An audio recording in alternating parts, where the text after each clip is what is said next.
அப்படிப்பட்ட தர்ம நெறியை விட்டு பிறழாதவள் அப்படின்னா நான் பதிவிரதா தர்ம நெறியிலிருந்து கொஞ்சம் கூட நழுவாதவளாம். அப்படி கணவனையே தெய்வமாக, கணவனையே தன்னுடைய உயிராக மதித்தவள் சீதை. வேறு எந்த தெய்வமும் அவளுக்கு தெரியாது. அவளுக்கு தெரிஞ்சது ஒன்றே ஒன்று தான், ராமன் மட்டும்தான், ராமநாமம் மட்டும்தான். அனவரதம் ராமநாமம் சொல்லி கொண்டிருப்பாள், அனவரும் ராமரையே தியானித்து கொண்டிருப்பாள். இதுதான் அந்த ஒரு சீதையினுடைய ஒரு குவாலிட்டி. சீதை மட்டும் இல்லை, எல்லா பெண்களும் இந்த உலகத்தில், நம்ம இந்தியானா பாரத மன்னனா சீதை போல தான் இருப்பாங்க அப்படின்னு தான் நம்ம சொல்கிறோம் இல்லையா? அப்படி தான் கணவனையே கண்கண்ட தெய்வமாக மதித்திருந்த காலம் அது. அப்படி அறநெறி பிறழாத மைதிலி தேவ பூஜைகளை தானே செய்து முடித்து உவகையுடன் இருந்தால். தேவ பூஜைகள், தேவதைகள்லாம் எதுக்கு வணங்கணும்னா நல்லபடியாக பட்டாபிஷேகம் பண்ணி முடியணும், நல்லபடியாக என் பிரபு ராஜ்யத்தை ஏற்றுக்கொள்ள வேண்டும், எந்த விக்னமும் இருக்கக்கூடாது அப்படின்னு தேவதைகள்லாம் பூஜை பண்ணுறாலாம். அப்போ தேவதைகள்லாம் இப்போ தடைப்பட்டுச்சே, தேவெல்லாம் கைவிட்டுச்சானா? கைவிடலை. அவர் என்னென்னா உலக சாம்ராஜ்யத்தில் உண்மையிலே ஒரு இடம் பிடிக்கணும்னா அவர் பெரிய சாம்ராஜ்யத்தை கொடுக்கணும்னு எல்லார் மனசில் இடம் பிடிக்கணும். இந்த வெறும் அயோத்திக்கு மட்டும் பட்டாபிஷேகம் கட்டிக்கிட்டு ராஜ்யத்தை ஆள்றது இல்லை, புரியுதா? அந்த தேவதைகள்லாம் நினச்சி தான் எல்லார் ஹிருதயத்திலும் அவர் பட்டாபிஷேகம் பண்ணின்னு எல்லார் ஹிருதயத்திலும் அவருடைய சீதாராமன் ஸ்தாபிக்கப்படணுன்ற அந்த பட்டாபிஷேகம் பண்ணணும்னா இப்போ ராவணவாதம் நடக்கணும். அதனால் தேவதைகள் பூஜைகள் வீணாக போகலை. சீதையானவள் தேவதைகளை பூஜை பண்ணான், விக்னமெல்லாம் நல்லபடியாக பட்டாபிஷேகம் நடக்க வேண்டும் என்று. ஆனால் அது வீண் போகலை. தற்காலிகம் பார்த்தா வீண் தடைப்பட்டது போல் இருக்கே தவிர அது பெரிய பலனை தான் கொடுக்க போகுது. ராமருக்கு புகழை கொடுக்க போகுது, சீதைக்கும் புகழை கொடுக்க போகிறது. எப்பவுமே ஒரு இதுலேயே இருந்தால், ஒரு ராஜ்யத்துக்குள்ளே இருந்தால் அவருடைய புகழ் எப்படி வெளியே தெரியும்? வெளியே வந்தால் தானே அவருடைய புகழ் வெளிப்படும், எல்லாருக்கும் தெரியும். அதுதான் இங்கே. அப்படி ஒரு தேவ பூஜைகளை தானே செய்து முடித்து ஒவ்வகையுடன் இருந்தால் மன்னர் குலமரபுகளை அறிந்திருந்த அவள் இந்த ராஜவம்சத்தினுடைய மரபுகளை இருந்து, ஏன்னா மூத்தவர்கள் தான் பட்டம் கட்ட போகிறாங்க, எல்லாம் தெரிஞ்சிருக்காரோ, அதனால் அரசகுமாரரை எதிர்பார்த்து கொண்டிருந்தாள். என்ன தடை வரப்போகுது, அதனால் எதிர்பார்த்து கொண்டிருந்தாள். ஏன்னா சூரிய வம்சத்து ராஜாக்கள்லாம் அப்படிப்பட்ட தர்மாத்மாக்கள், அவர்கள் வம்ச வழியில் வந்தபோது அவருக்கு எந்த தடையும் ஏற்படாது, நல்லபடியாக பட்டாபிஷேகம் பண்ணின்னு வருவான் தான் சீதை எதிர்பார்த்து கொண்டிருந்தாள். ஏன்னா அந்த ராஜவம்சத்துடைய மரபு தெரிஞ்சிருந்தாலும் அவர் அப்படி எதிர்பார்த்து கொண்டிருந்தாள். ராமன் நன்றாக அலங்கரிக்கப்பட்டிருந்த மனமகிழ்ச்சி மிக்க மக்களால் நிரம்பிய தன் அந்தப்புறத்திற்குள் நுழைந்தார். அந்த அந்தப்புறம் எப்படின்னா நல்லா அலங்காரம் பண்ணப்பட்டிருக்குமா அந்த மாளிகை, சீதனுடைய மாளிகை அப்படி இருக்குமா. இப்போ பார்த்தா இது ஜனவரி 22 அயோத்தியில் ராமர் கோயில் திறப்பு. ராமர் கோயில் இது ராமர் கோயில் கும்பாபிஷேகம், பட்டாபிஷேகம் போல தான் கும்பாபிஷேகம். நிறைய உலகத்தில் ஜனங்கள்லாம் வரப்போகிறாங்க, ரொம்ப சந்தோஷமாக இருக்குது கேட்கறதுக்கு. அப்படியேப்பட்ட சீதாராமன் அந்த அயோத்தியில். ஆனால் எல்லாரையும் அழைப்பு எடுத்திருக்காங்க, ஆனால் ஜன நெருக்கடி அதிகமாக இருக்கும். பாக்கியம் இருந்தால் தான் அதெல்லாம் போய் தரிசனம் பண்ண முடியும். என்ன பாக்கியம் அது. சரி, அப்படி நல்லா அலங்கரிக்கப்பட்டிருந்த அந்த தன்னுடைய மாளிகைக்குள்ளே ராமன் நுழைந்தாராம். இவர்களுக்கெல்லாம் மிகவும், ஆனால் ராமர் என்னென்னா தலையை தொங்க போட்டுன்னு போனாராம். ஏன்னா இப்போ நம்ம சொல்லக்கூடிய விஷயமானது தனக்கு பெரிய விஷயம் இல்லை, தனக்கு ராஜ்யத்தை திறக்கிறதோ பரதனுக்கு பட்டாபிஷேகம் பண்ண சந்தோஷம், ரொம்ப ரொம்ப சந்தோஷம். அப்பா இந்த ராஜ்ய பாரம் வேணாப்பா, இந்த ராஜ்ய பாரத்தில் நிறைய சிக்கல்கள் இருக்குது. ஆமாம், அவங்கவுங்க நீதி வழங்குறது, அந்த ஜட்ஜ்மெண்ட் கொடுக்கறதுக்குள்ளே பெரிய பாடாயிடும். சில்டர்ஸ்லாம் கப்பம் கட்டுவாங்க, யார் கப்பம் கட்டல அதெல்லாம் போய் பார்க்கணும், நிறைய விஷயம் இருக்குது, நிறைய சிக்கல்கள் இருக்குது. அதனால் இந்த சிக்கல் இல்லாமல் ராமர் கொஞ்ச நாள் விஸ்ராந்தி எடுக்கலாம் சீதையோடு அப்படின்னு அவர் நினச்சி இந்த வனவாசம் மகோதயமாக தான் நினைச்சார் ராமருக்கு கவலை இல்லை. ஆனால் இந்த விஷயங்களை கேட்ட நம்ம உறவினர்கள், நம்ம நண்பர்கள், அப்படியேப்பட்ட நம்மளுக்கு பிடித்தமான அந்த சீதைக்கு ஒரு பிரியமில்லாத விஷயத்தை சொல்ல வேண்டியது இருக்கே. அதே சொல்ல அந்த புறத்தில் இருக்கக்கூடிய தசரதருடைய மனைவிமார்களாகிய தன் அன்னைமார்களுக்கு வருத்தப்படுத்தக்கூடியதாக இருக்கேன்னு சொல்லி தான் வருத்தமே தவிர அவருக்கு எந்த வருத்தம் கிடையாது. காட்டுக்கு போனோன்னா ரொம்ப சந்தோஷம், அவர் சங்கல்பத்தின்படி தான் நடக்குது. ஏன்னா ராவண வதத்துக்காக தான் இப்போ ரெடியாகிறார் ராமர். இவர் ராஜ்யப்பட்ட விஷயத்துக்காக இப்போ முக்கியம் இல்லை அவருக்கு. ராஜ்யப்பட்ட விஷயம் எங்கே போகுது, அப்புறம் 14 வருஷம் பொறுத்து வந்து பட்டம் கட்டிட்டா போகுது, இப்போ ஒன்றும் அவசரம் இல்லையே. ஆனால் ராவண வதம் நடக்கணும். அங்கே ரிஷிகள்லாம் அப்படியே கரதூஷணர்கள் போன்ற ராட்சசர்கள்லாம் மென்று தின்று எலும்புகளை துப்பி வைத்திருக்கிறார்கள். அந்த இடத்துல சாதுக்களுக்கு அப்படி இம்சம் பண்ணுறாங்க. அந்த கோபம் பகவான் மனசில் கொதிக்குது. அதுதான் அவளுக்கு உள்ள வாட்டுதே தவிர, அவருக்கு ராமருக்கு அந்த ராட்சர்களில் 14 ராட்சர்கள் வதம் பண்ணணும்னு சொல்லிட்டு அதுதான் தவிக்கிறதே தவிர, அதே போல் ராவனுடைய கொடுமைகளை மொத்தம் ஒழிக்கணும்னு தான் அவர் மனசில் இருக்குதே தவிர, நிச்சயமாக பட்டம் கட்டிக்கிறது இப்போ முக்கியமே இல்லை. அவர் சங்கல்பத்தின்படி தான் இந்த தடை ஏற்பட்டது. அதனால் ராமர் உள்ளே வரும்போது என்னென்னா, நம்ம பக்கத்தில் சீதைக்கு மனசு வருத்தப்படக்கூடிய விஷயமா இருக்கே அப்படின்னு தான் தலை தொங்க போட்டுன்னு வர்றார் ராமர். சற்றே கூச்சமடைந்து தலையை தாழ்த்தி கொண்டார். உள்ளே நுழைந்து கொண்டிருந்த அவரை கண்டதும் சட்டென்று எழுந்தார். யார்? சீதை. டக்குன்னு எழுந்துக்கிறார். ஒரு கணவன் வந்தால் எழுந்திருக்கணும். வா வா அப்படின்னு கால் மேலே கால் போட்டுன்னு உட்காந்துன்னு, அது மாதிரி அதை பார்க்கும்போதே ரொம்ப கஷ்டமாக இருக்கும். அது மாதிரி பார்த்துருக்கேன். அப்படிலாம் இருக்கக்கூடாது. ஒரு கணவன் வராருன்னா உடனே எழுந்திருந்து ஒரு மரியாதை செலுத்திருந்தால் அப்போ தான் நமக்கு உலகம் மதிக்கும். ஒரு பெண்ணுக்கு எதனால் மகிமைன்னா, தன் கணவனை எவ்வளவு உயர்த்துகிறாளோ மதிக்கிறாளோ அந்தளவுக்கு அவளுடைய மதிப்பு கூடும். உலகத்தில் எல்லாராலையும் புகழப்படுவாள், இல்லைனா எல்லாராலையும் இகழப்படுவாள். புரிஞ்சுக்கணும். என்னமோ நம்ம பேசிட்டா நம்ம பெரிய ஆள் அப்படின்னு நினச்சிடறாங்கல்ல, அது ஒரு பொழுதும் கூடாது. அது பேசுறதுனால உன்னுடைய மொத்தம் உனக்கு வேணால் பயப்படுவாங்களே தவிர, சில பேர் ஐயோ வாயாடி வரான் அப்படின்னு தான் பயப்படுவாங்களே தவிர, ஆனால் உனக்கு மரியாதை இருக்காது. உன்னை மனசார மதிக்கணும்னா, மதிப்பு கொடுக்கணும்னா, நாம் அந்தளவுக்கு மதிப்பாக நடந்துக்கணும். அதுதான் முக்கியம். அந்த பெண் அது மாதிரி சீதை டக்குன்னு கணவன் வந்த பிறகு எழுந்திருந்தேன். யாருக்கும் மரியாதை கொடுக்கணும், யாருக்கும் அடங்கியிருக்குன்னு அவசியம் இல்லை. இப்போ பின்னாடி சொல்ல போகிற ராமர், நீ பரதன் கையில் அன்பாக பேசணும், பரதனிடத்தில் சகோதரன் போல் பழகணும், அவனுக்கு அவன் மனசு கோணாமல் அவனிடத்தில் என் புகழை பாடக்கூடாது, அப்படி இப்படிலாம் பல விதமாக சொல்கிறாரு. அவங்களுக்கெல்லாம் இவர் அடிபணிஞ்சு நடக்கணும்னு அவசியம் இல்லை. ஆனால் அவர்களுக்கு இவங்க என்ன சம்மந்தம்? ராமனுக்கு தான் இவன் அடிபணிஞ்சு நடக்கணும். அதை சீதை சொல்ல போகிறான் பின்னாடி. அப்போது கணவன் வந்தால் கணவனுக்கு தான் பதிவுறதுன்றது இல்லைன்னா கணவனுக்கு தான் சேவை செய்யணும். இந்த ஒருத்தனுக்கு மட்டும் இவ பிடிச்சமானவளாக நடந்துட்டா உலகத்தில் கண்டவங்களுக்கு பதில் சொல்ல வேண்டிய அவசியமே இல்லை, கண்டவங்க கையில் தலை குனிய வேண்டிய அவசியமே இல்லை, கண்டவரிடத்தில் சண்டை போட்டுக்கொண்டு விவாதம் பண்ணிக்கொண்டு தேவையில்லாத பிரச்சனைகளில் ஒரு பெண்ணானவள் ஈடுபட வேண்டிய அவசியமே இல்லை. ஒரே தர்மம் தான் பெண்ணுக்கு.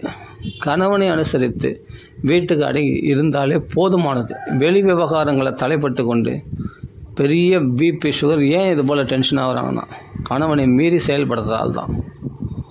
எல்லாம் கணவனை மீறி செயல்படுறதுனால தான் இவ்வளோ பிபி சுகரு இவ்வளோ ப்ரெஷர்லாம் காரணம். தான் தோன்றித்தனமாக தானே முடிவெடுக்கிறது, தான் எடுத்த முடிவில் கணவன் மறுத்தா அதை புறக்கணிச்சிட்டு போகிறது. இதெல்லாம் என்னென்னா, நமக்கு அது வேறு யாருக்கும் நஷ்டம் இல்லை, நமக்கே அது நஷ்டம், அந்த பெண்களுக்கு அது நஷ்டம். அதனால் கணவனை மதிக்கிறதுனால ஒரு பொழுதும் குறைஞ்சிட மாட்டேன். எல்லா தடங்கல்களும் நீக்கப்படும். உனக்கு உலகத்தில் ஏற்படக்கூடிய எல்லா பிரச்சனைகளிலிருந்தும் நீ விடுபட்டு இருப்ப. கணவனை மீறி நடக்கும்போது தான் எல்லா பிரச்சனையும் ஒரு பிரச்சனையாக அந்த பெண்கள் தலைமையில் சுமந்துக்கிறாங்க. அதுதான் ரொம்ப கஷ்டமாக இருக்குது மனசு. அப்போ இந்த இடத்துல பாருங்கள், ஏன்னா ராமாயணமே அது மாதிரி தர்மத்தை சொல்ல வந்தது தான். இது பழையசு தான் ராமாயணம், நான் ஒன்றும் புதுசுன்னு சொல்ல வரல. ஆனால் இதில் சொல்கிற மாதிரி சீதை மாதிரி ஒரு பெண் இருந்துட்டா என்னென்ன பணம் பெருசாக தோணுது. நானும் சம்பாதிக்கிறேன், நீயும் சம்பாதிக்கிற, அப்புறம் சம்பாதிக்கிறேன், அப்போ உனக்கு ஏன் நான் கௌரவம் கொடுக்கணும், உன்னையே நான் மதிக்கணும். நான் உன் துணி துவைச்சி போடுறேன்னா என் துணி துவைச்சி நீ போடு அப்படின்றா ஒரு பெண்ணு. வீட்டு வேலையில் நான் தான் செய்யணுமா, நீ செய் அப்படின்னு சொல்கிறா. அவன் குழந்தை பெற்றுக்க மட்டும் யார் பெற்றுக்க முடியும்? பெண் தானே பெற்றுக்க முடியும். அது மட்டும் நல்ல காலம் ஆண்கள் பெற்றுக்கிற மாதிரி இருந்தால் அதுதான் நான் குழந்தை பெற்றுக்கணும், நீ பெற்றுக்க அப்படின்னு சொல்லுவாங்க போல இருக்கு. அது மாதிரி எது யார் செய்யணும்னு ஒரு விவஸ்தை இருக்கு இல்லையா, அது அவங்கவுங்க செய்தால் தான் அது அழகாக இருக்கும். அது என்னென்னா மாற்றி செய்தால், இப்போ ஏன் இப்படி செய்தால் என்ன தப்பு அப்படின்னு கேட்கும்போது போயிடுச்சு எல்லாமே. அங்கே பதிவிரதா தர்மமும் போயிடுத்து, எல்லாமே அதர்மமாக எடுத்து ரொம்ப அதான் சொல்கிறேன். இந்த இந்த கலிகாலத்தில் இப்போ நான் சொல்கிற சீதை ராமனுடைய அந்த தம்பதிகள் போல் கிடையாது. எல்லாம் அதுக்கு ஆப்போசிட்டாக நேருக்கு மாறாக நடக்கிறது. அப்படியேப்பட்ட ராவணனுக்கே மந்தோதரி அப்படி பணிவிடை செய்திருந்தாள். இப்போது ராமர் உத்தமர், அவருக்கு சீதை அடங்கியிருந்தது பெரிய விஷயம் இல்லை. ராவணனுக்கு மந்தோதரி அடங்கியிருந்தா பாரு, அவள் அந்த பத்திர தர்மத்தை கடைப்பிடிச்சா பாரு, மனம் கோணாமல் ராவணனுக்கு மனம் கோணாமல் நடந்தா பாரு, அதுதான் இன்னும் பெரிய விஷயம். அதனால தான் பகவானே நேரில் போய் சங்கு சக்கர, சீதைக்கு கூட அந்த தரிசனம் கிடையாதுங்க. மந்தோதரிக்கு தான் சங்கு சக்கர கதாதாரியாக பகவான் வைகுண்ட கோலத்தில் தரிசனம் கொடுத்தான் பகவான், தெரியுமா? ராமாயணத்தில் கடைசியில் பார்க்குறோம். ஏன்னா அவள் என்னன்னா அப்படியேப்பட்ட கணவனுக்கு இப்படியேப்பட்ட ஒரு மனைவி மந்தோதரியானவள் அவளை பதிவிரதா தர்மத்தை கடைப்பிடிச்சா பாருங்க, அதில் தான் ரொம்ப வசதி. இது நம்ம புரிஞ்சிக்க வேண்டிய விஷயம். ஒரு பெண்ணு நினச்சா ஆணை எப்படி வேணாலும் மாற்ற முடியும், நல்லவனாகவும் மாற்ற முடியும். அது சொல்லுவாங்க, ஆவதும் பெண்ணாலே அழிவதும் பெண்ணாலே. ஏன்னா பெண் தான் குலத்தில் ஒரு ஆணி வேர். அதனால் இந்த இடத்துல சீதையானவள் எப்படி நடந்துக்கிறா பாருங்கள், ராமனை எப்படி விசாரிக்கிறா பாருங்கள், ஒரு வீட்டுக்கு வர கணவனை எப்படி விசாரிக்கணும் அப்படின்றதெல்லாம் இந்த இடத்துல நம்ம கற்றுக்க வேண்டிய விஷயம். வந்தால் நீயே சாப்பாடு போட்டு சாப்பிட, நீயே எல்லாம் பண்ணிக்கோ. அவங்க உபசரிக்கணும். எந்த களைப்பில் வராங்களோ, என்ன டென்ஷனில் வராங்களோ, எங்கெல்லாம் அலைஞ்சிட்டு வராங்களோ தெரியல. அப்படின்னும் போது ஒரு மனைவி, வீட்டில் இருக்கிற மனைவி என்ன பண்ணுறா? ஒன்றும் பண்ணல, ஹவுஸ் ஒய்ஃப் வீட்டில் இருக்காங்க. அப்போ என்ன பண்ணணும்? அந்த கணவனுக்கு பணிவிடை பண்ணி விசாரிக்கணும், போய் அன்பாக விசாரிக்கணும். தாட் போட்டுன்னு அவங்க டென்ஷனாக இருக்காங்கன்னா நாங்களும் டென்ஷனாக கத்தின்னு இருந்தால் வச்சிங்களேன், மேலே மேலே டென்ஷன் அதிகமாகும். 2 பேருக்குமே பிபி தான் அதிகமாகும். அதனால் இங்கே இது கொஞ்சம் பௌதிகமாக இறங்கிட்டேன். இங்கே சீதையினுடைய விஷயத்த சொல்ல வந்தேன். ஆனால் இது சொல்ல வேண்டிய முக்கியமானதுன்றதுனால சொல்ல வரேன். அதனால் டக்குன்னு எழுந்துட்டாலாம். சற்றே கூச்சமடைந்து தலையை தாழ்த்தி கொண்டார். அவளுக்கு கஷ்டம் உண்டாக்குறதுக்காக சொல்ல தயங்கினார் ராமர். ஆனால் அவர் இது போல் சோகமாக இருக்காருன்னு நினச்சி இவர் டக்குன்னு எழுந்து நடுநடுங்கி போயிட்டான். நம் கணவர் எப்பொழுதும் இல்லாமல் இப்போ சோகமாக வராரு, எப்பவும் புன்சிரிப்போடு சீதைன்னு அழிச்சுன்னு வருவார், இன்றைக்கி அப்படி வரலையேன்னு பார்த்து கவலையாக இருக்கிறார். உள்ளே நுழைந்து கொண்டிருந்த அவரை கண்டதும் சட்டென்று எழுந்து சற்றே உடல் நடுங்கியவளாக சோகத்தில் வெந்து கொண்டிருப்பவராகும். என்னமோ சோகமாக இருக்காரே, முகம் வாடலாக இருக்கே, தலை குனிஞ்சிட்டு வராரே, என்ன காரணம் அப்படின்னு பதபதிக்கிறான். தன் கணவனுக்கு ஒரு சிறு துன்பம்னா கூட தனக்கு வந்தது மாதிரி படிக்கிறான். அப்படி இருக்கணும். அதே மாதிரி ஒரு மனைவிக்கு கொஞ்சம் மனம் கஷ்டமாக இருந்தால் உடனே போய் கணவன் விசாரிக்கணும். அதுதான் அந்த அன்யோன்யம், அந்த ஒரு அது நலன் விரும்பின்னு சொல்லுவாங்க இல்லையா, அப்படி ஒரு நலனை விரும்பக்கூடியவளாக இருந்தால் அவளுக்குள்ளே இருக்கிற அன்பானது அதிகரிக்கும். எப்பவுமே ஒரு கணவன் மனைவி எப்போவுமே அலங்காரமாக தான் இருக்கணும். கணவனும் நல்ல சுத்தமான ஆடைகளை உடுத்து கொண்டு தான் மனைவி முகத்தில் முழிக்கணும். மனைவியும் நல்லா குளிச்சுட்டு சுத்தமான ஆடைகளை உடுத்தி கொண்டு தான் அலங்காரமாக தான் கணவன் முன்னாடி இருக்கணும். இப்படி அலங்கோலமாக இருக்கக்கூடாது. ஆனால் இன்றைக்கெல்லாம் பார்த்தா வீட்டில் கணவனுக்கு முன்னாடி அலங்கோலமாக இருந்துட்டு வெளியில் போகும்போது டிப்டாப்பாக போய் என்ன பிரயோஜனம், வேஸ்ட். வெளியில் அலங்கார பூஷிதியாக இருந்துட்டு வெளியில் அலங்காரம் பண்ணாமல் போகக்கூடாதா அப்படின்னு, அலங்காரம் பண்ணக்கூடாதா அப்படின்னு நான் சொல்ல வரல. பண்ணலாம். ஆனால் தன் அழகை ரசிப்பது யாருன்னா கணவன் தான் முதல் ரசிக்கணும். கணவனுக்கு தான் தன் அழகை காட்ட வேண்டும். அப்படி இருக்கும்போது வீட்டில் நல்லா குளிச்சுட்டு நல்லா அழகான பட்டுப்பொடி உடுத்துண்டு நல்ல பூக்கள்லாம் வச்சுட்டு நல்லா கணவன் முன்னாடி நின்னால் கணவனுக்கு பிரியம். ஏன்னா கணவன் பிரியம் அடைஞ்சால் பகவானே சந்தோஷம் அடைகிறான். அவளுக்கு கோலோகங்கள் அது மாதிரி மற்ற சொர்க்கலோகங்கள்லாம் காத்துன்னு இருக்கான் அந்த பெண்ணுக்கு, அந்த பதிவிரதைக்கு. அப்படி தான் சொல்லப்பட்டிருக்கு சாஸ்திரங்கள். அப்போ யாருக்கு அலங்காரமாக இருக்கணும் ஒரு பெண்ணானவள்னா? ஊருக்கு இல்லை, தன் கணவனுக்கு முன்னாடி தான் அலங்காரமாக இருக்கணும். அப்படி தான் சீதையும் ராமனும் இருந்தார்கள். அலங்கோலமாக இல்லை. நம்ம எத்தனையோ வீட்டில் பார்க்குறோம், குளிக்கிறது இல்லை, பல் தேய்க்கிறது கிடையாது, தலை வாரது கிடையாது, அப்படியே பிசாசு மாதிரி அப்படியே எப்படி இருக்காங்க பார்த்தீங்களா? ஆணும் அப்படி தான் இருக்கான், பெண்ணும் அப்படி தான் இருக்கான். 2 பேருமே அப்படி இருக்கக்கூடாது. அப்படி ஒரு அந்யோன்யமாக இருக்கிறவங்க நிச்சயமாக நல்லா அலங்காரப்படுத்தின்னு வீட்டை சுத்தமாக வச்சுன்னு இந்த மனசு இதெல்லாம் செலவாக இருக்குது, ரொம்ப செலவு இல்லை, சுத்தமாக இருக்க போகிறோம், அவ்வளோதான். எளிமையான வாழ்க்கை, ஆனால் ஒரு கௌரவமான வாழ்க்கை வாழ முடியும். இது மாதிரி இந்த ஆச்சாரங்கள்லாம் இல்லாதனால்தான் நிறைய டைவர்ஸ் அது நிறைய நடக்குது. நிறைய பிரிவினைகள், மனசு கசப்புகள், மனக்கசப்புகள்லாம் ஏற்படுறதுக்கு காரணம் உடல் சுத்தம் இல்லைனாவே மனசு எரிச்சல் தான் உண்டாகும். நீங்கள் ஒன்றா 2 நாள் குளிக்காமல் இருந்து பாருங்கள், உங்களை உடம்பே உங்களுக்கு பிடிக்காது. உங்களை பார்த்தா உங்களுக்கு எரிச்சலாக இருக்கும். நீங்கள் வெளிப்புறமான ஆள் எரிச்சல் வேணாம், 2 நாள் நம்ம ஸ்நானம் பண்ணாமல் இருந்துட்டாலே நம்மளுக்கே நம்மளை பிடிக்காது. அந்த உடம்பு குளித்து ஃப்ரெஷ்ஷான பிறகு மனசு எந்த அளவுக்கு உற்சாகமாக இருக்குதுன்னு நீங்களே பார்ப்பீங்க. அது மாதிரி கணவன் முன்னாடி எப்படி இருக்குன்னா அப்படி அலங்கார பூஷிதையாக தான் சீதை இருப்பாள். ராமனும் அப்படி போல் அலங்கார பூஷிதனாக தான் ராமரும் இருப்பார். அதனால் அப்படி இருக்கும்போது தான் அவர்களுக்குள்ள ஒரு அன்பு வளரும் கண்டிப்பாக. அப்படி சற்றே உடல் நடுங்கியவளாக சோகத்தில் வெந்து கொண்டிருப்பவராகவும் சிந்தையால் கலங்கிய புலனுடையவராகவும் உள்ள தன் கணவரை பார்த்தாள் வைதேகி. அறநெறி தவறாத தர்மத்தை தவறாத ராமர் அவளை நேரில் பார்த்ததும் மனதிற்குள் சுழன்று கொண்டிருந்த சோகத்தை அடக்கிக் கொள்ள முடியாதவரானார். இது வரைக்கும் ஒளிவு மறைவு இல்லாமல் தான் சீதை இடத்துல பழகியிருக்கார் ராமர் அப்படின்னு இதுலேருந்து தெரியுது பாருங்கள். அந்த சோகத்தில் மூழ்கியிருக்கார். ஆனால் அதை யார் இடத்துல சொல்வாராம், தனக்கு தோழன் போல இருக்கக்கூடிய சீதை இடத்துல எல்லாத்தையுமே வெளிப்படையாக பேசுவாராம் ராமர். அப்படி பேசும்போது ஏன் சோகம்னா, சீதைக்கு சோகம் உண்டாகிடுமே, அவளுக்கு என்னென்னா தனியாக விட்டு போக வேண்டியது இருக்குமே, அயோத்தியில் விட்டு போக வேண்டியது இருக்குமே, அவளுக்கு மனசு கஷ்டப்படுமே, காட்டில் அப்படியே என் கூட வந்தாலும் காட்டில் கஷ்டப்பட வேண்டியிருக்குமே சீதைக்கு அப்படின்ற கவலையினால் அவளுக்கு ஏற்படக்கூடிய கவலை நினச்சி தான் இவருக்கு கவலை ராமருக்கு. இவருக்கு வனவாசம் சந்தோஷம்தான். அதுதான் இங்கே பாருங்கள், அடக்கிக் கொள்ள முடியாதவரானார், சோகத்தை அடக்கிக் கொள்ள முடியாதவரானார். அதனால் அவருடைய துயரம் தானே வெளிப்பட்டது. அப்படி முகப்பொழிவு குன்றி உடல் முழுவதும் வியர்த்து போயிடுச்சான் ராமருக்கு. என்ன முகப்பொழிவெல்லாம் குன்றி போச்சு, எப்படி பரந்த சிரித்த முகத்தோடு நம்ம வழியை அனுப்பி வச்சோம், இப்போ ராஜ பட்டாபிஷேகம் பண்ணிட்டு வீட்டுக்கு வருவாருன்னு பார்த்தா என்னென்னா முகப்பொழிவெல்லாம் குறைஞ்சி போச்சு, முகமே சொருங்கி போயிருக்கே, உடம்புலாம் பல வியர்த்து போயிருக்கே, ஏன் இப்படி உடம்பு நடுங்குது அவருக்கு, முகப்பொழிவு குன்றி போயிருக்கு, உடல் முழுதும் அப்படியே வியர்த்து போயிருக்கு. அவருக்கு சாமரெலாம் வீசுவாங்க, அந்த சாமரெலாம் வீசப்படலையே, ஒரு ராஜ உபச்சாரங்களே இல்லாமல் வந்திருக்காரே வீட்டுக்குள்ளே அப்படின்னு அவள் ஆச்சரியப்படுறான். அப்போ சோகத்தை கட்டுப்படுத்த முடியாமல் தவிக்கும் அவரை பார்த்து என்னமோ சொல்ல நினைக்கிறார். ஆனால் சோகத்தினால் அப்படியே மனசு ஒடிஞ்சு போயிருக்கார். அந்தளவுக்கு ஒரே முகம் வாடலாக இருக்குது. அதை பார்த்த உடனே இவளுக்கு தாங்கலை. உடனே போய் தன் கணவனை விசாரிக்கணுன்ற அந்த பதட்டத்தில் போய் விசாரிக்கிறாள் சீதை. துக்கத்தால் துவண்டு போன அவள், ஏன்னா பிரபு இந்த சமயத்தில் இது என்ன கோலம் என்று வினவினாள்.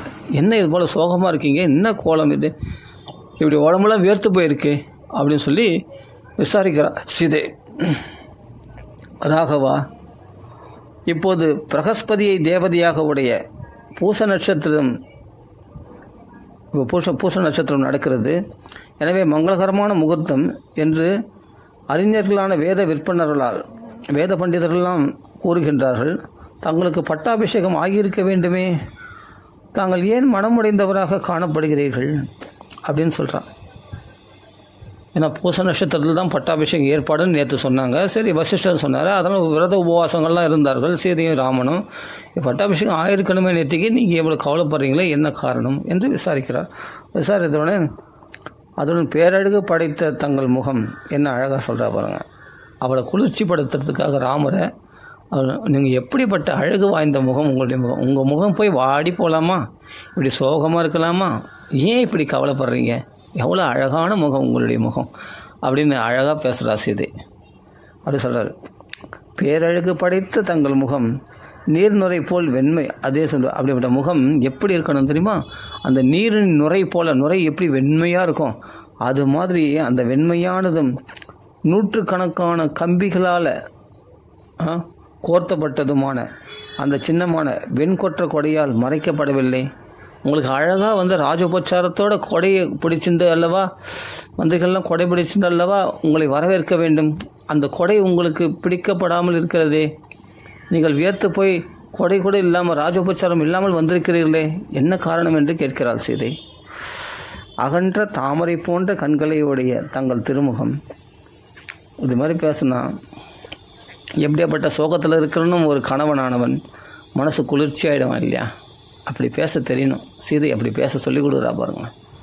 அகன்ற தாமரை போன்ற கண்களை உடைய தங்கள் திருமுகம், அந்த நீண்ட செவ்வரி படிந்த திருவிழிகள், அந்த தாமரை இதழ் போல இருக்குமா ராமருடைய திருவிழிகள், அழகாக இருக்குமா ராமருக்கு. அந்த திருமுகம் சந்திரனை போலும் ஹம்சத்தை போலும் ஒளிபடைத்த, அது சந்திரனை போல அம்சத்தை போல ஒளிபடைத்து விலைமதிக்க முடியாத 2 வெண்சாமரங்களால் விசிறப்படாமல் இருக்கிறது. உடம்புலாம் வியர்த்து போயிருக்கே.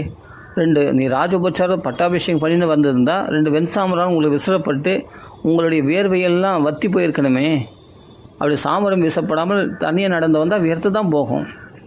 அப்படி வியர்த்து இருக்கிறதே என்று கேட்கிறார். அதுக்கப்புறம் சொல்கிறார், அதாவது இங்கே சொல்கிற பசுக்களுக்கு நடுவில் காளையானது தனியாக தெரியும் இல்லையா, அது மாதிரி மக்களுக்கு நடுவில் ராமர் தனியாக தெரிய வர்றான். அதாவது காளை, ஆண் காளை போன்றவரே அப்படின்னு சொல்கிறார் இங்கே சீதை. ஆணிரு போன்றவரே, புகழுரை கூறுவதில் வல்லவர்களான சூதர்கள் உங்களை புகழ்ந்து கொண்டு வருவார்களே, அவர்கள் காணப்படவில்லையே. வம்சாவளியின் சிறப்பை கூறும் மாகதர்கள் அவர்களும் காணப்படவில்லையே. ஸ்தோத்திரம் செய்யும் வந்திகளும் மனமழிந்து தங்களுக்கு முன்பாக இப்போதும் கூட வராமல் இருக்கிறார்களே. ஏன் உங்களை அப்படி ஸ்தூதமாக வந்திகள்லாம் புகழ்ந்து கொண்டு உங்களை வழியேற உங்களை அப்படி வரவேற்று ராஜாதி ராஜமாத்தாண்ட அப்படின்னு புகழ்ந்துரைத்து கொண்டு உங்களை வரவேற்பார்களே, அவர்களெலாம் யாருமே ஒருத்தர் கூட காணுமே. உங்களுக்கு நீங்கள் தனியாக வரீங்களே, எந்த ராஜபுசாரம் ரதத்தும் இல்லாமல் இருக்கிறீங்க. கொடையை பிடிக்கப்படாமல், கொடை பிடிச்சிருந்தால் அவரை ரதத்தில் கொண்டு போனாங்க. அப்படிப்பட்ட கொடை கூட, வெண்கொட்டை கொடை கூட காணப்படலை, சாமரம் வீசப்படலை. அப்படிப்பட்ட ராஜோபச்சாரங்கள் இல்லாமல் யாரோ சாதாரண மனுஷன் போல் வந்திருக்கிறீர்களே அப்படின்னு கேட்குறாங்க சீதை. வேதங்களை கரை கண்ட அந்தணர்கள் சாஸ்திர முறைப்படி புனித தீர்த்தங்களுடன் கலந்த தேன், தயிர் ஆகியவற்றை தங்கள் சிரசில் அபிஷேகம் செய்வதற்கான அடையாளமே காணப்படவில்லை.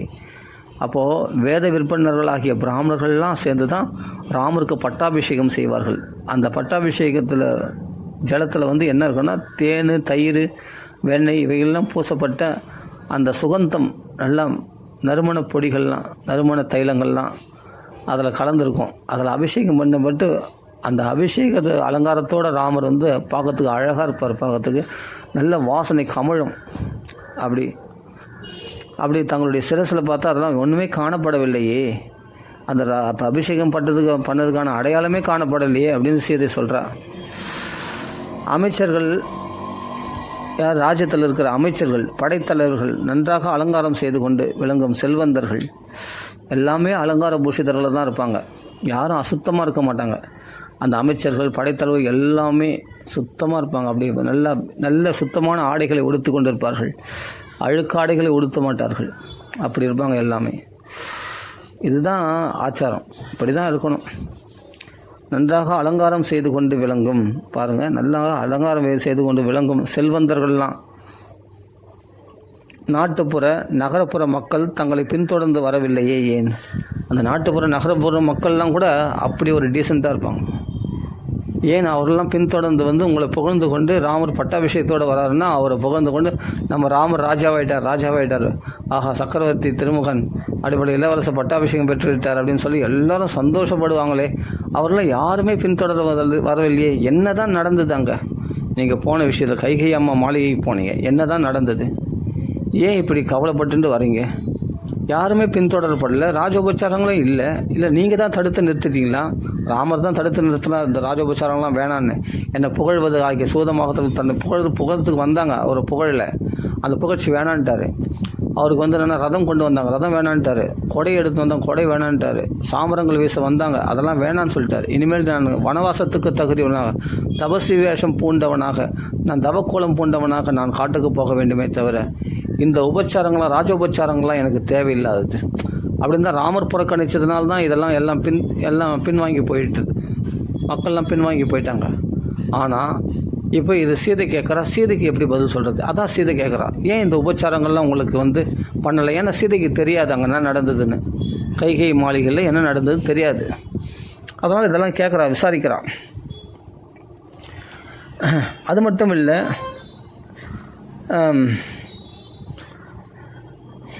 வேகமாக செல்பவையிலும் பொன்னணிகளால் அழகு செய்யப்பட்டவிமான 4 குதிரைகள் பூட்டிய தனி சிறப்பு வாய்ந்த புஷ்ப ரதம். அதான் ரதத்தில் நீங்கள் வரலையே, தனியாக நடந்து வரீங்களே, அந்த புஷ்ப ரதம் அப்படிப்பட்ட வேகமாக செல்லக்கூடிய குதிரைகளாம். 4 குதிரைகளால் பூட்டப்பட்ட ரதமாக, நல்லா உயரக்கும் இருக்குமா, நல்லா அதுலேயே நிறைய தங்கம் வெள்ளி போன்ற அவைகளால் அந்த பட்டங்களால் அடிக்கப்பட்டு அப்படிப்பட்ட புஷ்பரதம், புஷ்பங்களால் அலங்கரிக்கப்பட்ட அப்படிப்பட்ட ரதம் அப்படி மின்னுமா, பிரகாசிக்குமா. அந்த ரதம் காணப்படவில்லையே என்று கேட்கிறார் சீதை. தங்களுக்கு முன்னதாக வரவில்லையே ஏன்? வீரரே, கருமையான மேகங்கள் சூழ்ந்த மலை போன்றதும், அந்த மேகங்கள்லாம் ஒன்றா சேர்ந்தால் எப்படி இருக்கும், ஒரு மலை மாதிரி இருக்கும் பார்க்கறதுக்கு. அது மாதிரி மலை மாதிரி பெரிய யானையாம், எப்படியும் பெரிய ரொம்ப உயரமாக இருக்குமா, அந்த மலை மாதிரி அந்த பட்டத்து யானையானது அப்படி சொல்கிறார்.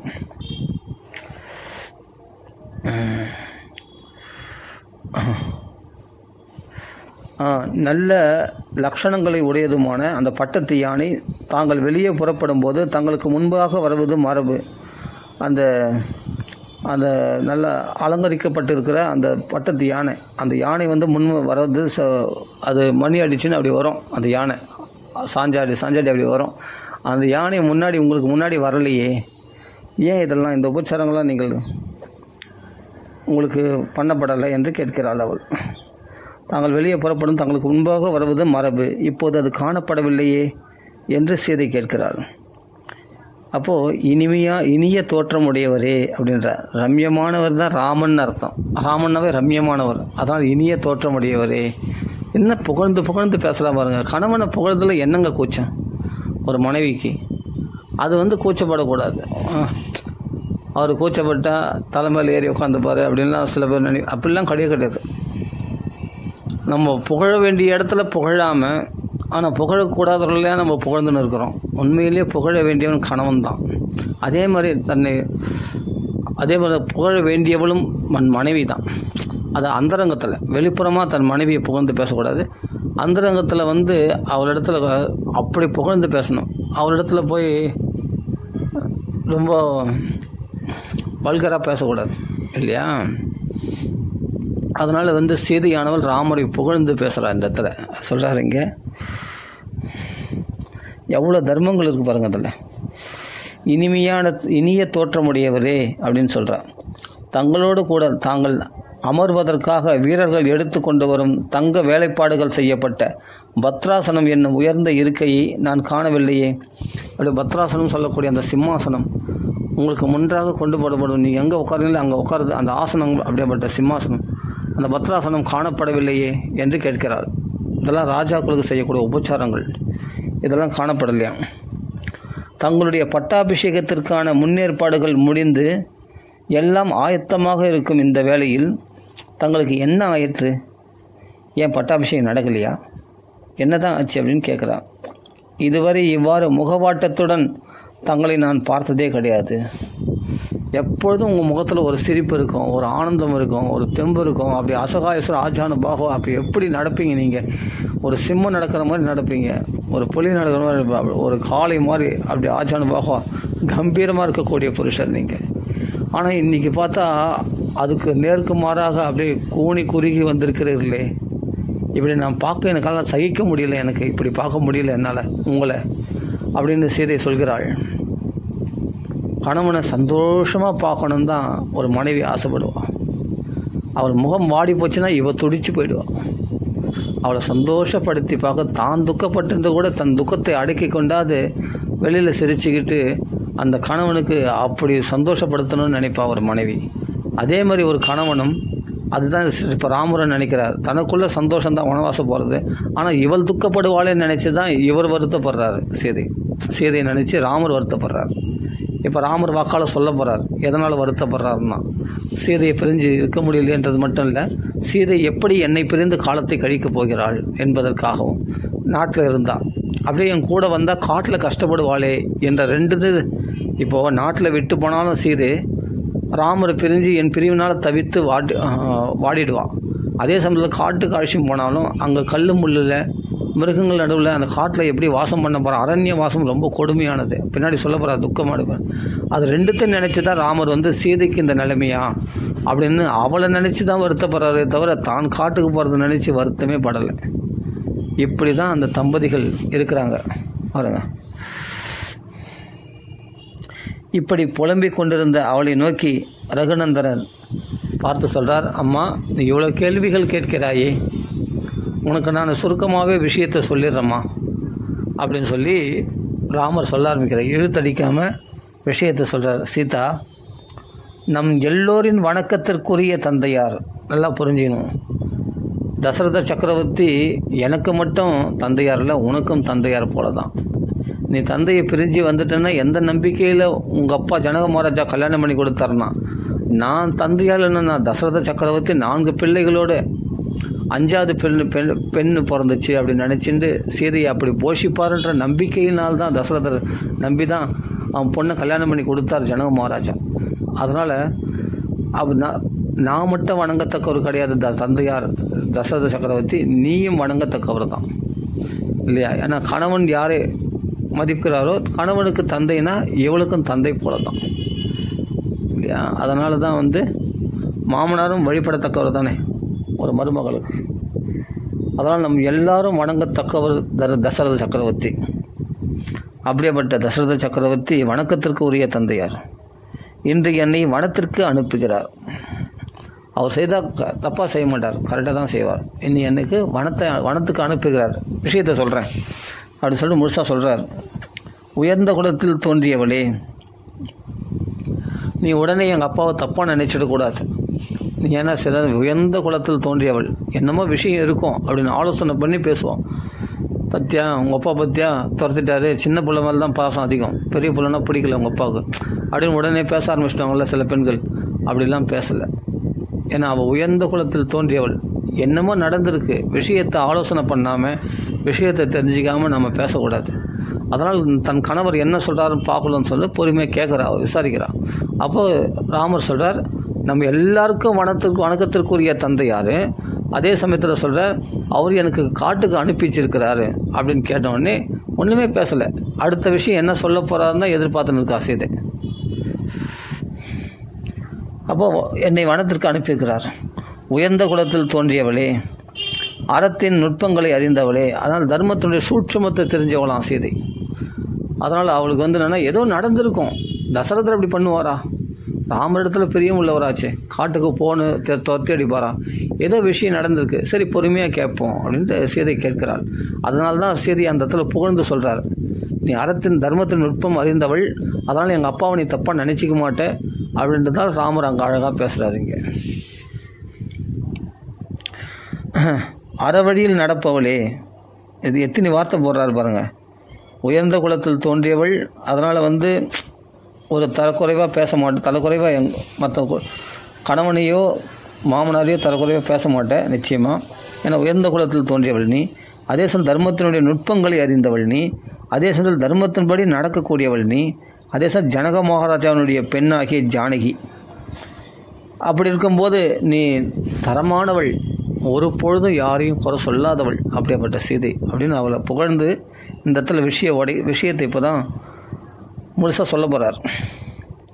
எனக்கு இந்த நிலை எப்படி ஏற்பட்டது என்பதை வரிசையாக சொல்கிறேன் கேள். சொன்ன சொல் தவறாத மன்னரும் என் தந்தையுமான தசரதரால் என்னுடைய சிறு தாயார் கைகேயிக்கு முன்னர் ஒரு காலத்தில் 2 முக்கியமான வரங்கள் கொடுக்கப்பட்டன. நல்லா புரிஞ்சிக்கோ. அதாவது என்னென்னா, பொறுமையாக சொல்கிறது கேட்கணும். கேட்ட பிறகு தான் சீரணுமா சீரக்கூடாதா, ஏன் எங்களுக்கெல்லாம் சொத்தில் பங்கு இல்லையா அப்படின்லாம் கேட்கக்கூடாது ஒரு பெண்ணானவள். ஆனால் சீதை பொறுமையாக கேட்டுக்கொள்கிறார். தசரதர் கைகேயிக்கு சத்தியசந்தர், பொய் சொல்லாதவர், அப்படிப்பட்ட சத்திய நிஷ்டையில் உள்ளவர். அப்போது பணத்தை பெருசாக மதிக்க மாட்டாங்க, சத்தியத்தை தான் பெருசாக மதிப்பாங்க. அப்படி மதித்த காலம் அது திரேதாயுகம். அப்போது ஏற்கனவே நான் பிறக்கிறதுக்கு முன்னாடி கைகேயிக்கு 2 வரங்களை கொடுத்துருக்கார். எப்போ ஒன்றாலும் கேளு, அந்த 2 வரங்களை நிறைவேற்றணும் வாக்கு கொடுத்துருக்கார். அந்த வாக்கு பொய் போகக்கூடாது. அதனால் அப்படிப்பட்ட சத்தியசந்தர் தசரதர் இது வரைக்கும் பொய் பேசுனதே கிடையாது, சத்தியத்தை மீறினதே கிடையாது. ஏன் சூரிய வம்சத்து ராஜாக்கள் யாருமே சத்தியத்தை மீறினது கிடையாது. ஹரிச்சந்திரன், சிபி சக்கரவர்த்தி போன்றவர்கள்லாம் சத்தியத்தை மீறினதே கிடையாது, பொய் சொன்னதே கிடையாது. அப்படிப்பட்ட வம்சத்தில் வந்தவர் தசரத சக்கரவர்த்தி. அதனால் அவர் சத்தியசந்தர். அதனால் 2 வரங்களை கொடுத்துருக்கிறார். அந்த வரங்களால் என்னை காட்டுக்கு அனுப்புகிறார். என்று ராமர் சொல்கிறார். இதெல்லாம் கேட்டு இருக்கா சீதை. அப்படிப்பட்ட என்னுடைய சிறு தாயார் கைகைக்கு பாருங்கள், சிறு தாயார்னு இங்கே சிறுன்னு ப்ராக்கெட்டில் போட்டிருக்கு. ஆனால் என்னுடைய தாயார்னு தான் ராமர் சொல்கிறார். எனக்கு கௌசல்யம்மாவும் ஒன்று தான், கைகை அம்மாவும் ஒன்று தான் அப்படின்னு தான் ராமர் நினைக்கிறார். பிரித்து பேசுனதே கிடையாது ராமர். லக்ஷ்மணர் என்னன்னா ராமன் மேலே அக்கறைனால லக்ஷ்மணரோடு பிரித்து பேச மாட்டார். லக்ஷ்மணன் ராமன் மேலே உள்ள அக்கறையினால் அப்படி பேசுகிறாரே தவிர உண்மையிலேயே கைகை அம்மாவை தான் மதித்து அவளை நமஸ்காரம் பண்ணிட்டு தான் காட்டுக்கு 2 பேருமே போகிறாங்க, ராமரும் லக்ஷ்மணரும் சீதையும். அதனால் அந்த மரியாதைக்கு கொஞ்சம் கூட குறைச்சல் வைக்க மாட்டாங்க. அதனால் கைகை அம்மாவும் என் தாயார் தான் அப்படின்னு சொல்கிறார். தாயார் கைகைக்கு முன்னர் ஒரு காலத்தில் 2 முக்கியமான வரங்கள் கொடுக்கப்பட்டன. மன்னரின் முயற்சியால் எனக்கு இளவரச பட்டம் சூட்டுவதற்கான ஏற்பாடுகள் முடிவடையும் இந்த நிலையில் அப்போ எனக்கு பட்டாபிஷேகம் ஏற்பாடு பண்ணும்போது கைகை அம்மா இந்த சமயம் பார்த்து அந்த வரத்தை கேட்டான். இதுதான் விஷயம். முன்னர் கொடுத்த வாக்குறுதியை நினைவுபடுத்தி தர்மத்தின் அடிப்படையில் அவரால் வெற்றி கொள்ளப்பட்டார். என் தகப்பனாரால் இளவரசனாக பரதன் நியமிக்கப்பட்டிருக்கிறான். நான் 14 ஆண்டுகள் தண்டகாரண்யத்தில் வசிக்க வேண்டும். ஆகவே நான் மனித பூண்டே இல்லாத காட்டிற்கு செல்வதற்கு முன் உன்னிடம் சொல்லி கொண்டு போவதற்காக, உன்னை அழைத்து கொண்டு போவதற்காக வரல, உங்களை சொல்லி கொண்டு போவதற்காக இங்கே வந்தேன். நான் சென்ற பின் பரதனிடம் பேசுகிற போது ஒருபோதும் நீ என்னை பற்றி உயர்வாக பேசக்கூடாது. இது ராமர் சீதைக்கு சொல்லக்கூடிய விஷயம். விளக்குமா சொல்லிட்டார். இப்போது எங்கள் அப்பா சத்தியம் தவறாதவர். அதே சமயத்தில் இப்போ அவள் திடீர்னு இப்போ வரம் கேட்கல, முன்னாடியே அவள் வரம் கேட்டு வைத்திருந்தால். ஆனால் இப்போ பட்டாபிஷேகம் நடக்கும்போது அந்த வாக்கை நிறைவேற்றணும்னு இப்போ கேட்குறா. என்னென்னா ஒரு வரம் ராமர் காட்டுக்கு 14 வருஷம் போகணும், இன்னொரு வரம் பரதனுக்கு பட்டாபிஷேகம் பண்ணணும். இந்த 2த்தையும் கேட்டால். அதனால் எங்கள் அப்பா இந்த கட்டளையிட்டு இருக்கிறார். ஆமாம்பா, 14 வருஷம் நீ காட்டுக்கு போ, பரதனுக்கு பட்டாபிஷேகம் பண்ணிடுறேன் அப்படின்னு நான் சத்தியம் பண்ணியிருக்கேன். அந்த சத்தியத்தை நான் நிறைவேற்ற வேண்டும் அப்படின்னு சொல்லி அந்த சத்தியத்தில் நிலைக்க வேண்டும்னா என்னை சத்தியத்தில் நிலைக்க செய் அப்படின்னு தசரதர். அப்போ தசரதர் கேட்கல. தசரதர் கேட்கலன்னா கூட கைகையை சொல்லிட்டா தசரதருடைய அபிப்பிராயத்தை. அது சிறமேல் மேற்கொண்டு என் தசரத முன்னிலையிலே கைகையை சொல்கிறாளே, அது சிறமேற்கொண்டு ராமர் அதே சரி அப்படியே ஆகட்டும் தாயே, தாராளமாக அப்பாவை சத்தியசந்தராக செய்வது தான் ஒரு பிள்ளையினுடைய கடமை.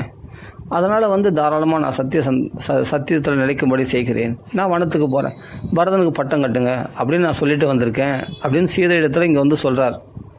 எப்படி பாருங்கள், கொஞ்சம் கூட யாருடைய மதிப்பையும் குறைக்காமல் பேசுறது ஒரு தனி சாமர்த்தியம்.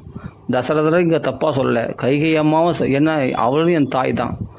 என் தாயார் சின்ன பிள்ளைக்கு கொடுக்கணும்னு நினைக்கிறான், பெரிய பிள்ளை காட்டுக்கு போட்டுன்ற. நீ வனராஜ்யத்தை ஆளு, நகர ராஜ்யத்தை பரதன் ஆளட்டும் அப்படின்றா. இருக்கட்டுமே, பரவாயில்லையே, யார் கொடுத்தா என்ன, ஒரு தாய் தந்தைக்கு உரிமை இல்லையா? எந்த பிள்ளைக்கு எது செய்யறதுனால எல்லாமே நன்மைக்காக தான் செய்வாங்க அப்படின்ற நம்பிக்கை வேணும். அந்த நம்பிக்கை இல்லாதது தான் அதுதான் தாய் தந்தையை இழுத்து பேசுறது. சரி அப்படியே தவிர சரி, ஏதாவது அவங்க கெடுதல் நினச்சா கூட அவங்க பிள்ளைகளுக்கு அவங்க கெடுதல் நினைப்பாங்களா? சரி அப்படியே கெடுதல் நினச்சாலும் பரவாயில்ல, நம்ம தாய் தந்தையினுடைய வார்த்தையை கட்டுப்பட்டு இருக்கிறது தான் ஒரு பிள்ளையினுடைய கடமை என்பதனால ராமர் அதை ஆமோதித்தார். அது தவறாக நினைக்கல, அதை சந்தோஷமாக தான் நினைச்சார். அதுக்கு ஏற்ற மாதிரி தன்னுடைய மனப்போக்கை மாற்றிக்கொண்டார். மனப்போக்கை எப்படி மாற்றிக்கிட்டார்? வனவாசத்துக்கு ஏற்ற மாதிரி தன்னை மாற்றிக்கொண்டார் தன் மனப்போக்கை. அங்கே போய் அருமையாக இயற்கை காட்சிகள்லாம் சந்தோஷமாக பார்க்கலாம். அங்கே இருக்கிற நதிகள் வனங்கள்லாம் போய் பார்க்கலாம். ரிஷிகளுடைய புண்ணியாசிரமங்கள்லாம் போய் சேவிக்கலாம். என்ன பாக்கியம், என்ன பாக்கியம் அப்படின்னு வனவாசம் மகோதயமாக நினைச்சார். அந்தந்த எனக்கு தனக்கு தெய்வத்தினால் இது அப்பா அம்மாவால் நடந்ததில்லை, தெய்வத்தினால் இப்படி விதிக்கப்பட்டிருக்கிறது, அதன்படி நாம் காட்டுக்கு போகிறோம் அப்படின்னு சீதை இடத்துல அழகாக சொல்கிறார். இந்த விஷயத்தை சொன்னோடனே சீதை தப்பாக புரிஞ்சுப்பாளுன்றதுனால இவ்வளோ விஷயம் சொல்கிறார். ஆனால் சீதை அதை தப்பாகவே நினச்சது கிடையாது. ஏன்னா அவளுக்கு இது முக்கியமே கிடையாது. நீங்கள் உங்களுக்கு அப்பா கட்டளையிட்ட விஷயத்தை நீங்கள் கடைப்பிடிங்க, ஆனால் உங்களுக்கு கட்டளையிட்டது மாதிரி எனக்கு கட்டளையிட்டது பட்டது தான். அதனால் நாங்களும் கூட வருவேன் வனத்துக்கு. அவளுக்கு தசரதர் என்ன சொல்கிறாரு, கைகை என்ன சொல்கிறாங்க, கௌசல்யா என்ன சொல்கிறாங்க, அதெல்லாம் அவளுக்கு முக்கியமே இல்லை. ராமர் என்ன கூட எப்படி, ராமருக்கு தெரியும் தர்மாத்மா, அவர் எப்படி தர்மத்தை கடைப்பிடிக்கணும் அவருக்கு நம்ம உபதேசம் பண்ண வேண்டிய அவசியம் இல்லை. ஆனாலும் அவர் எதனா சொல்லிக்கிட்டோம், எதனா பண்ணிக்கிட்டோம். எனக்கு எது முக்கியம்னா, நீங்கள் வனத்துலனா வாசம் பண்ணுங்கள், காட்டில் வாசம் பண்ணுங்கள். நான் பதவிக்கு ஆசை வரவளா? நான் என் கணவருக்கு சொத்து கொடுக்கல, என் கணவருடைய தம்பிக்கு தான் சொத்து கொடுத்தாங்க அப்படின்னு நான் சண்டை போடுறவளா? நான் அது மாதிரி பெண் இல்லையே. நீங்கள் தீனோவா ராஜ்யஹீனோவா, நீங்கள் தீனனாக இருந்தாலும் ராஜ்யத்தை இழந்தவராக இருந்தாலும் ராஜ்யத்தில் இருந்தாலும் எனக்கு நீங்கள் தானே முக்கியம். உங்கள் பணம் முக்கியம் இல்லையே, உங்கள் சொத்து முக்கியம் இல்லையே, உங்களுடைய பதவி முக்கியம் இல்லையே, எனக்கு நீங்கள் தான் முக்கியம். உங்களை விட்டு பிரிஞ்சு இருக்கக்கூடாது. அது ஒன்று தான் என்னுடைய குறிக்கோள். சீதையினுடைய நோக்கம் இது தான். அதனால் சொல்கிறத கேட்டுக்கிறான். சரி, ஓகே, தர்மமாக உங்கள் அப்பா அம்மா விட்டு கொடுக்குறதா? உங்கள் அப்பா அம்மா இல்லை, அவங்க எனக்கும் அப்பா அம்மா மாதிரி தான். கைகையை நானும் மதிக்கிறேன், கௌசல்யம்மா நானும் மதிக்கிறேன். எனக்கும் அவன் சின்ன வயசுலேருந்தே நான் கல்யாணம் பண்ணி வந்த பிறகு எனக்கு அப்பா அம்மாவாக இருந்தது கௌசல்யம் தசரதன் தான், கைகை அம்மாவும் சுமித்ரையும் தான். அப்படி இருக்கும்போது எனக்கும் பாகுபாடு கிடையாது. இதில் நீங்கள் கூச்சப்பட வேண்டியதில்லை சொல்கிறதுக்கு. தம்பிக்கு யாருன்னா கொடுக்கட்டும், அது அவங்களுடைய விருப்பம், அவங்களுடைய ராஜ்யம், யார் வேணால் கொடுக்கலாம். ஆனால் நாம் அதை அப்படியே பின்பற்ற வேண்டும், அவ்வளோதான். இந்த தர்மங்களை சொல்கிறார் ராமர். சீதை அதை ஆமோதிக்கிறார். ஆமோதிச்சுட்டு இன்னொரு விஷயம் சொல்கிறார். அதுதான் ராமர் இதோட சொல்லி முடித்தா பரவாயில்ல, நான் வனமேகப்பட்டேன், வனத்துக்காக தான் சொல்லி கொண்டு போக வந்தேன் அப்படின்னு சொன்னார் பாரு. அங்கே தான் அவளுக்கு சுருக்குன்னு சாகடிச்ச மாதிரி ஆயிடுச்சு.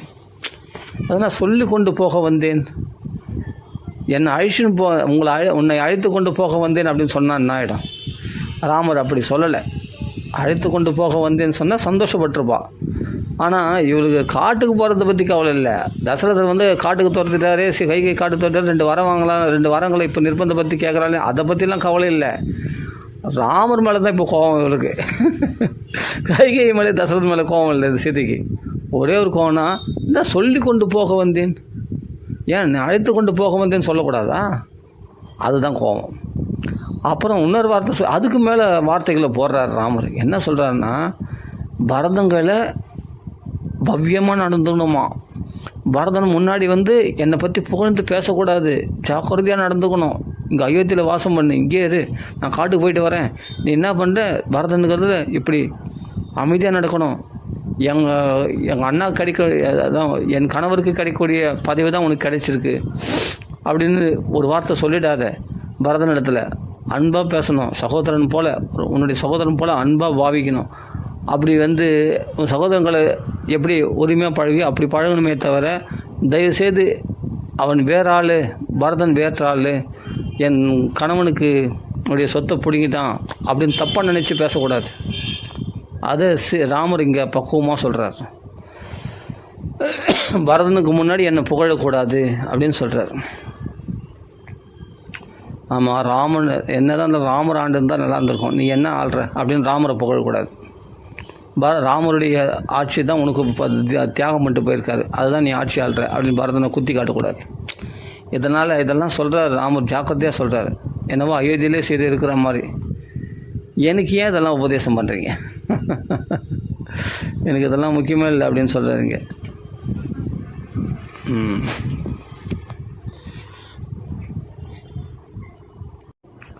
அதனால் ராமர் சொல்கிறார், பரதனுக்கு தான் ராஜ பட்டாபிஷேகம் நியமிக்கப்பட்டிருக்கிறது.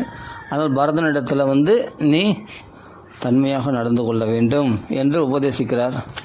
இதெல்லாம் கம்முன்னு கேட்குறா, என்ன தான் சொல்கிறார் பார்க்கலான்னு. பின்னாடி சொல்ல போகிறா, இவளுக்கு இதெல்லாம் முக்கியமே இல்லை, நீ ராஜ்யத்துலாம் காட்டு இல்லை வனராஜ்யத்துலாம் ஆள், அதை பற்றி எனக்கு கவலை இல்லை, எங்கே போனாலும் என்ன பிரிச்சுடாது உங்களிடத்துலேருந்து, அதுதான் அவளுக்கு முக்கியம். அப்போது மகத்தான செல்வ செழிப்போடு விளங்கும் ஆண்கள், நல்ல செல்வ செழிப்போடு விளங்கும் ஆண்கள், இப்போ பரதனை குறித்து சொல்கிறார் ராமர் சீதை இடத்துல, பிறரை பற்றி உயர்வாக பேசப்படுவதை சகித்து கொள்ள மாட்டார்கள். யார்? பரதனா அப்படி இருப்பான். பரதனை பற்றி சொல்கிற, பரதன் என்னென்னா மகத்தான செல்வ செழிப்போடு இருக்கக்கூடிய ஆண்களாம், அப்படிப்பட்ட ஆணா அவர் பரதன். சத்ருகனர்கள் அவர்கள் என்னென்னா பிறர் பற்றி உயர்வாக பேசப்படுவது, ஏன்னா இவர் உயர்ந்த ஸ்தானத்தில் பரதன் சக்கரவர்த்தி ஆகிட்டார்னா, அவர் உயர்ந்த ஸ்தானத்தில் அமைஞ்சிட்டார்னா, அப்புறமா தான் சக்கரவர்த்தியாக இருக்கும்போது இன்னொருத்தரை புகழ்ந்து உயர்வாக பேசினா அது அவங்களுக்கு பிடிக்காதான். இது என்ன அநியாயம் பாருங்களேன். ராமர் சொல்கிறார் இதை, அதே சமயத்தில் சீதையை கவனி கேட்டிருக்கா. இதில் ஒரு நடக்காத விஷயம் பாருங்கள். ஏன்னா சீதை கின்றாருங்க, அவளுக்கு கோபத்தை மூட்டணும் அதுக்காக. ஏன்னா அப்புறம் தான் அவளை சமாதானப்படுத்த முடியும். அவளாக சொல்லணும் நம்ம வரத்துக்கு, நான் வரேன் உங்கள் காட்டுறதுக்கு, உங்களை விட்டு நான் பிரிஞ்சிருக்க மாட்டேன். அவள் வாக்கால் அதை வாங்கணுன்றதுக்காக தான் எடுத்ததுமே சரி நீ காட்டு கிளம்பு அப்படின்னு சொன்னால் என்ன ஆகிடும்? இப்போ பரவாயில்ல, நமக்கு வந்து என்னென்னா மனைவியோடு இருக்கணும், மனைவி விட்டு பிரிஞ்சிருக்கக்கூடாது அப்படின்றது ஒரு சுயநலம் எங்கே மேலோங்கி இருக்கிறதா தோணும். அதனால தான் அவளாக விருப்பப்பட்டு வர்றதா இருக்கணுமே தவிர நம்ம வந்து அவளை ஆயுஷி போய் கஷ்டப்படுத்தக்கூடாது. அதுதான் ராமருடைய அபிப்பிராயம். ஆனால் உண்மையிலேயே அவளுக்கு என்னென்னா அவளாக சொல்லணும் தான் எதிர்பார்க்குறாரு ராமர். அதுக்காக தான் இந்த தர்மங்கள்லாம் சொல்கிறார். இதெல்லாம் நடக்காதுன்னு தெரியாதா? பரதன் வந்து ராமருடைய புகழைத்தான் 24 நேரம் பாடிக்கொண்டிருக்கிறான். ராமருடைய புகழை தவிர வேறு எதையும் பாடுறதே இல்லை. ராமருடைய பக்தன் தான். பரதன் மாதிரி சிறந்த பக்தன் யாராக இருக்க முடியும்? பரத சத்ருகன் போல் ராம் பக்தர்கள். அப்படி ஒரு ராம் பக்தன் பரதன். அவன் வந்து என்னென்னா ராமரை புகழ்ந்து பாடினா அவரால் பொறுக்க முடியாதான், அவளுக்கு கோபம் உண்டாயிடுமா அப்படின்னு சீதை இடத்துல ராமர் வந்து பரதனை பற்றி இங்கே சொல்கிறாரு. உயர்வான நிலையில் உயர்ந்த நிலையில் இருக்கிறவங்க பிறரை பற்றி புகழ்ந்து பேசுறது சகிக்க மாட்டார்கள், பொறுத்துக்க மாட்டாங்க அப்படின்னு சீதை இடத்துல ராமர் சொல்கிறாரு. யார் பரதனா அப்படி இருப்பான்? ஃபஸ்ட்டு ராஜ்யத்தையே ஏற்றுக்க மாட்டான். அப்புறமா எங்கே ராமருடைய புகழை தவிர வேறு புகழை பாடவே மாட்டான். அப்படியேப்பட்ட பரதனை பற்றி இப்படி சொல்கிறாருன்னா சீதை மனசுடைய அபிப்பிராயத்தை வெளிப்படுத்துறதுக்காக அப்படி பேசுகிறார் ராமர். எதுக்காக பேசுகிறாருன்னு தெரியாது ராமர். ஆனால் உள்நோக்கம் என்னென்னு சீதையினுடைய மனசு, அதான் ஏற்கனவே நான் பார்த்தோம் பாலகாண்டத்து கடைசியில் இருதய பரிமாற்றம் அவங்களுக்குள்ள. அவர் மனசில் இது என்னென்னு ராமருக்கு தெரியும், ராமர் மனசில் என்ன இருக்குதுன்னு சீதைக்கு தெரியும். அப்படிப்பட்ட உள்ளத்தினால் தெரிந்து கொண்டு இருக்கிறதுனால அவளுடைய அபிப்பிராயத்தை தெரிந்து கொள்வதற்காக அவள் அபிப்பிராயத்தை தெரிஞ்சுக்கிட்டே தான் அவளிடத்துல சும்மா என்னென்னா வேணுமென்னே அவள் அபிப்பிராயத்தை வெளிப்படுத்துவதற்காக இங்கே என்ன சொல்கிறேன்னா, நீ இந்த லோக தர்மத்தை சொல்கிறார் ராமர். பரதனிடத்தில் இப்படி நடந்துக்கணும், இந்த இடத்துல அயோத்தியிலே வாசம் பண்ண சுகபோகங்களை அனுபவி, நீ காட்டுக்கு வந்து கஷ்டப்பட வேணாம், புரியுதா? கௌசல்யா இடத்துல இப்படி நடந்துக்கணும், தசரதத்தில் இப்படி நடந்துக்கணும், அதெல்லாம் இங்கே லைனாக சொல்லுவார் பாருங்கள். இதெல்லாம் எதுக்காகனா அவளை கோபத்தை மூட்டுறதுக்காகவே அப்படி சொல்கிறார் ராமர். பிறரை பற்றி உயர்வாக பேசப்படுவதை சகித்து கொள்ள மாட்டாரலாம். அதனால் பரதன் முன்னிலையில் என்னுடைய குணங்களை வாழ்த்தி பேசாதிருக்க வேண்டும். நீ என ராமருடைய புகழை பாடுவதை தவிர ராம பக்தர்களுக்கு வேறு என்ன வேலை இருக்கும்? சீதை ராமர் புகழை தான் பாடின்னு இருப்பான். ராவணன் வீட்லேயே தைரியமாக ராமருடைய புகழை தான் அதிகமாக பாட போகிறான். அப்படிப்பட்ட பரதனுக்கா பயப்படுவாகும்? யாருக்கும் பயப்பட மாட்டான். பரதனும் ராமருடைய புகழை தான் பாடுபவர். அது நடக்காத ஒரு விஷயத்தை இங்கே அழகாக சித்தரித்து ராமர் சொல்கிறாருன்னா அப்போ ஏதோ ஒரு அபிப்பிராயம் இருக்குது. சீதனுடைய பதிவிரதா தர்மத்தை வெளிப்படுத்துவதற்காக இப்படி பேசுகிறார். இது யுத்த காண்டத்துலையும் பார்க்கலாம். அக்னி பரீட்சம் போது அப்படி தான் பேசுவார். பேசி அவருடைய தன்மையை வெளிப்படுத்துவார். அங்கங்கே சீதனுடைய புகழை உயர்த்துவார் ராமர். அப்போ இது மாதிரி பேசுகிறார். நீ எந்த காலத்திலும் அவனிடமிருந்து சிறப்பான சலுகைகளை எதிர்பார்க்கக்கூடாது அப்படின்னு சொல்கிறார். பரதங்கிலிருந்து நீ இங்கே என்னவோ அயோத்தியிலே இருக்க போகிற மாதிரி ராமர் சொல்கிறார். நீ அயோத்தியில் எது சுகபோன அனுபவிது, ஆனால் பரதங்களுக்கு எந்த சலுகையும் எதிர்பார்க்கக்கூடாது. உனக்கு என்ன கொடுத்தாங்களோ அந்த சுகத்தை மட்டும் தான் நீ அனுபவிச்சுன்னு இருக்கணும் அப்படின்னு சொல்கிறார். அவனுக்கு அனுகூலமாக இருந்தால்தான் அவன் அருகில் இருக்க முடியும். ஏதாவது ஏன்னா ராமருடைய புகழை பாடாமல் சரிப்பா நீ நல்லவன்ப்பா நீ வல்லவன் அப்படின்னு பேசின்னு இருந்தால் தான் அவன் அருகில் இருக்க முடியும். சீதே, பழமையான இந்த நாட்டின் இளவரசு பதவியை மன்னர் அவனுக்கு அளித்திருக்கிறார். பரதன் தான் பட்டாபிஷேகம் பண்ணி வாழ போகிறான். எனவே அவனது மனம் உகக்குமாறு நீ நடந்து கொள்ள வேண்டும். குறிப்பாக மன்னர் மனம் குளிரும்படி நடந்து கொள்ள வேண்டும். அதனால் அவரில் தான் புகழ்ந்து பேசணும். யார் பரதம் புகழ் பாடணுமா? ஏன்னா தசரத சக்கரவர்த்தியினுடைய புகழை பாடணுமா? அப்படி தான். ஏன்னா தசரதுக்கு அத்தது யார்? பரதன் பட்டாபிஷேகம். அப்போ மன்னர் இளவரசர், அப்போ இவங்களுடைய புகழ் தான் பாடணுமா? ராமர் சொல்லிக் கொடுக்குறாரு சீதைக்கு.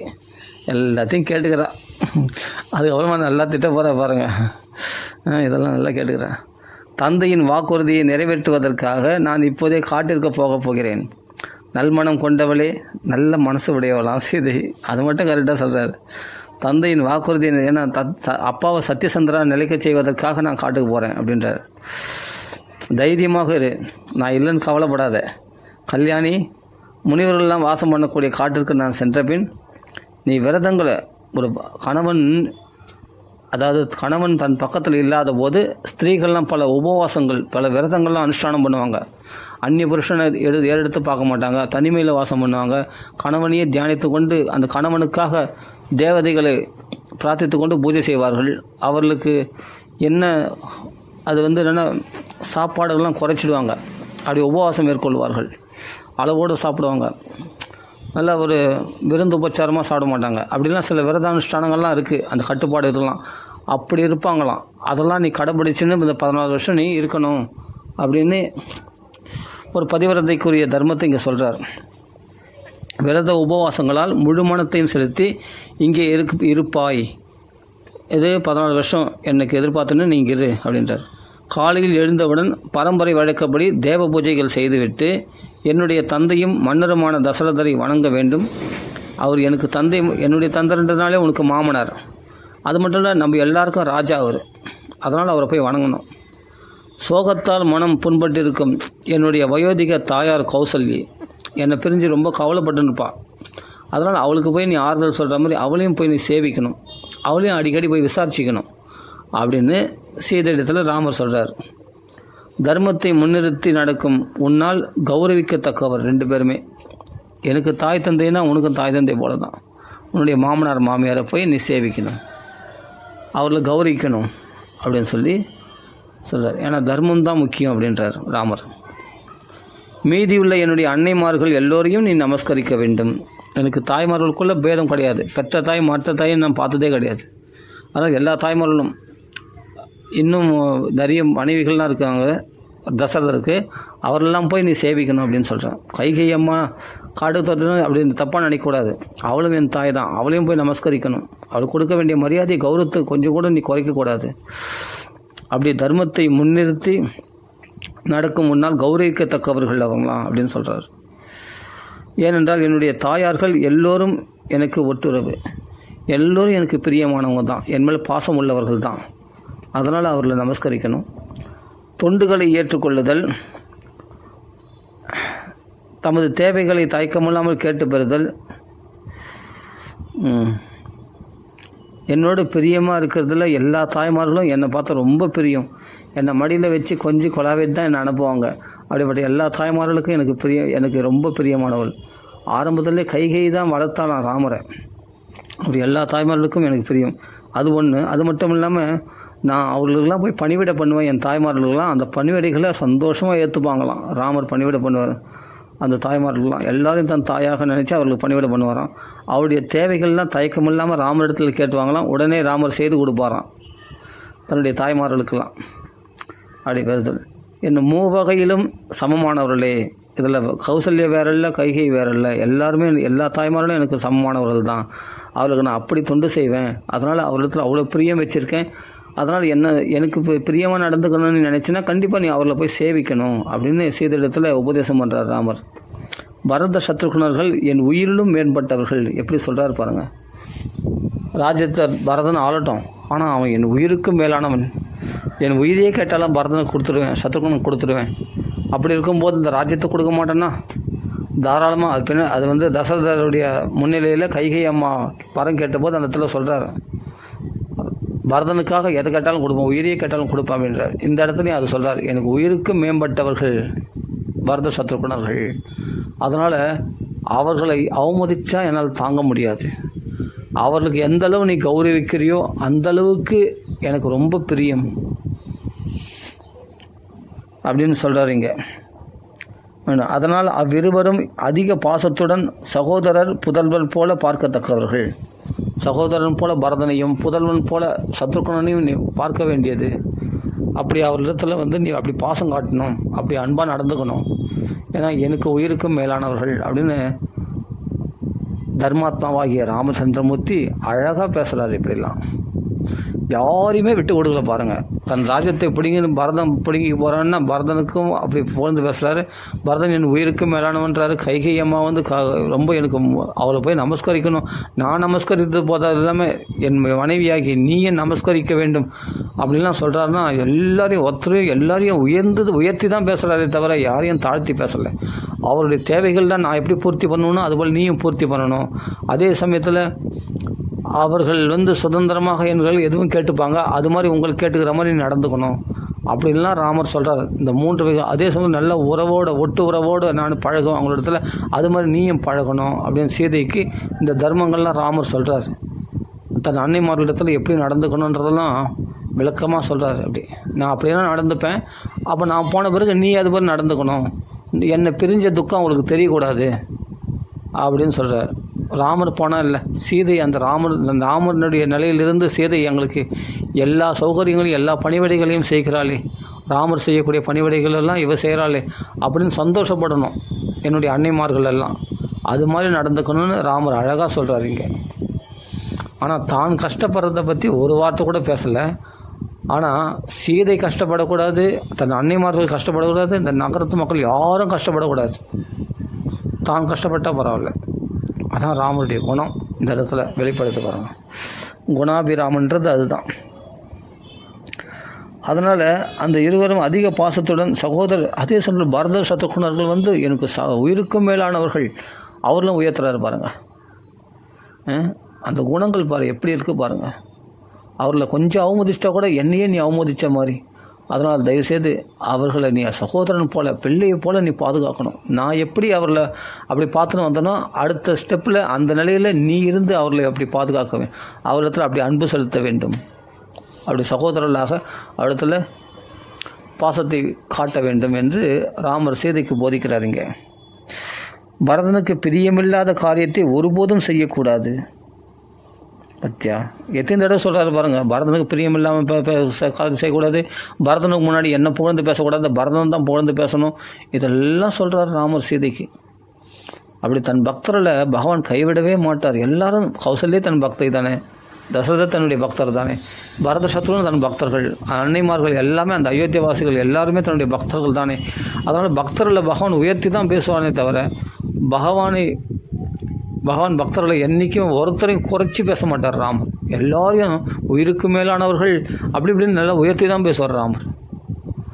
அதேமாதிரி சீதையும் சொல்கிறார் தன் பிராணப்பிரியை அப்படின்னு ஒரு இடத்துல பார்த்தா, எனக்கு பிராணப்பிரியை, என் உயிர் மூச்சானவளே நீ, என் உள்ளுக்குள்ளே சஞ்சரிக்கிற மூச்சு வாயில் இருக்குல்ல, என்னுடைய வெளி சஞ்சரிக்கிற மூச்சு தான் நீ அப்படின்னு சீதையை. அவ்வளோ பிரியமுள்ளவள். லக்ஷ்மணரையும் தன் உயிருக்கு மேலே தான் நினைக்கிறார் ராமர். எல்லாரும் தன்னுடைய உயிர் தான் நினைக்கிறார் ராமர். உண்மை தானே, பகவானுடைய அம்சம் தானே நாமெல்லாம். அப்போது அவனுக்கு யார் உயிர்னா நாமெல்லாம் அவனுக்கு உயிரான், பக்தரெல்லாம் பகவானுக்கு உயிரான். அதான் சொல்ல, என் உயிருக்கு மேம்பட்டவர்கள் பரத சத்ருக்னர்கள் எல்லாம் எல்லாரும் என் பிரியத்துக்கு உகந்தவர்கள், எல்லாரையும் நேசிக்கிறார், யாரையே புறம்ப தள்ளலை பற்றியா. ஆனால் சீதை வந்து இப்படி நடந்துக்கணும், அவங்களிடத்தில் இப்படி நடந்துக்கணும்னு சொல்கிறாரு. தர்மம் தான் இதுவும், ஆனாலும் அதுக்கு மேல்பட்ட தர்மம் பதிவிரதா தர்மம். அப்படி யாரையுமே இகழ்ந்து பேசக்கூடாது, நம்மளுக்கு பொதுவாக சொல்கிறது இது. ஆனால் சீதை வந்து இதெல்லாம் தேவையில்லாதது. பரதனுக்கு அடிமையாக நடந்துக்கணும், தசரத கௌசல்யெல்லாம் வந்து மதிப்பு கொடுக்கணும், கௌரவப்படுத்தணும் அப்படின்னா எல்லாம் உன்னை பிரிஞ்சால் தானே இதெல்லாம் நான் அனுபவிக்கணும், நான் உங்களுக்கு மட்டும்தான் சேவை செய்ய வேண்டியவள் அப்படின்னு சீதை சொல்ல போகிறா பின்னாடி. அதனால் பரதனுக்கு பிரியமில்லாத காரியத்தை ஒருபோதும் செய்யக்கூடாது. ஏனென்றால் அவன்தான் இந்த நாட்டிற்கும் குலத்திற்கும் இறையாண்மையுடைய மன்னன். அவன்தான் இந்த நாட்டிற்கு மன்னன், அயோத்தியா நகரத்துக்கு மன்னன் அவன்தான், இந்த உலகத்துக்கே மன்னன் அவன்தான். ஏன்னா சக்கரவர்த்தி, அடுத்த சக்கரவர்த்தியாக வந்து ஆக போகிறான் தசரதுக்கு அடுத்தது. நம்ம குலத்தினுடைய தர்மத்தை விளங்க செய்பவன் அவன். அப்படிப்பட்ட தர்மங்களை தெரிந்தபடி தர்மத்தின்படி ராஜ்யத்தை ஆளப் போகிறான் அவன். அதனால் அவனை கௌரவிக்கத்தக்கவன் அவன். ஒரு உயர்ந்த ஸ்தானத்தில் கணவனை ஒரு மனைவி, அதே சமயத்தில் ஒரு பிரஜைகள் மன்னனை எப்படி கௌரவப்படுத்தணும்னா, எந்த அளவுக்கு அவங்களை கௌரவப்படுத்துகிறோமோ அந்த கௌரவத்தில் இருக்கிறவங்கள அலட்சியமாக பேசிட்டோம்னா நாம் அலட்சியப்படுத்தப்படுவோம். அதனால் அந்த கௌரவத்துக்கு உகந்தவர்களை கௌரவமாக தான் அவர்களை பேசி கௌரவிக்கணுமே தவிர அவர்களை ஒரு வார்த்தை தப்பாக பேசிடக்கூடாது. அவர்களுக்கு பிடித்தமான முறையில் நடந்து கொள்வதாலும் மிகுந்த கவனத்துடன் சேவை செய்வதாலும் அரசர்கள் திருப்தி அடைகிறார்கள்.